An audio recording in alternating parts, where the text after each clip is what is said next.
Assalamu alaikum wa rahmatullahi wa barakatuh. Welcome once again to 30 Days with the Sahabas. And inshallah today, I know we've treated a couple of Sahabas in the past, right? So inshallah today we're going to be treating the story of a Sahabiya, that is the female companions of the Prophet.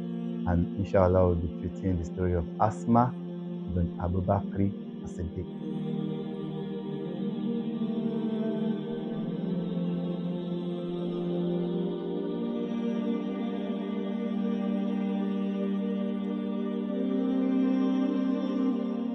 Asma was the daughter of Abu Bakr as-Siddiq. She was a very close friend of the Prophet and also the first man to accept Islam after the Prophet. She's also the elder sister of Aisha radiallahu ta'ala anha, who was the wife of the Prophet sallallahu alaihi wasallam. When the Prophet sallallahu alaihi wasallam migrated from Mecca to Medina, he was accompanied by his very close friend Abu Bakr as-Siddiq. But due to the very, very challenging circumstances that surround the migration of the Prophet, they couldn't migrate directly to Medina, so they had to hide in a particular cave called Cave Thar, and they hid in that cave for 3 good days.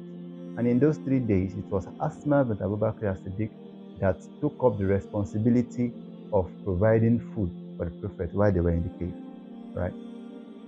On one particular occasion, she would always, when she gets the food, she always tie it around her body in order to conceal it, so as the kuffars won't know what she's doing or where she's going to. On one particular occasion, she did not have any rope to tie the food to her body. She had to cut her belt, her girdle, into 2 and use one of them to tie the rope to herself. And when she got to the Prophet saw the 2 belts and said, "Indeed, Allah subhanahu wa ta'ala has replaced your belt for you in Jannah with 2 girdles, 2 belts." So as from that day on, Asma became Zu Natakin, that is the lady of 2 belts. After that, a couple of months later, or shortly after that, Asma also migrated to Medina, and upon getting to Medina, about the same time she got to Medina, she gave birth to her son, Abdullah ibn Zubayr. She was the firstborn son born to Islam in Medina. The first few years of Asma in Medina was a very, very tough time for them, because her husband, Zubayr ibn Awam, left everything he had in Mecca when he migrated. So the first few years was spent in abject poverty. But then she stood by her husband, bearing the pains of poverty to her husband, until they were able to stabilize themselves and eventually become a lot more wealthier and a lot more comfortable.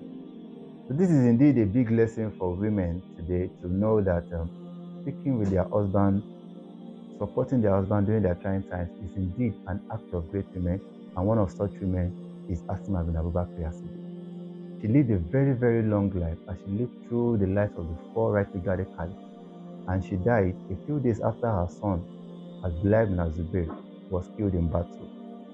She lived a very, very long life, and it is said that she lived over 100 years.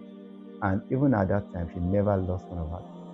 So this is another very exciting story for us all, both men and women, to learn from.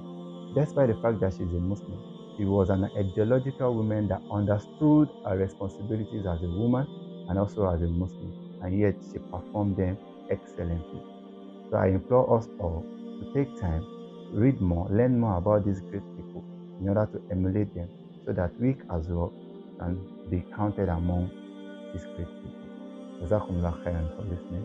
Assalamu alaikum wa rahmatullahi wa barakatuh.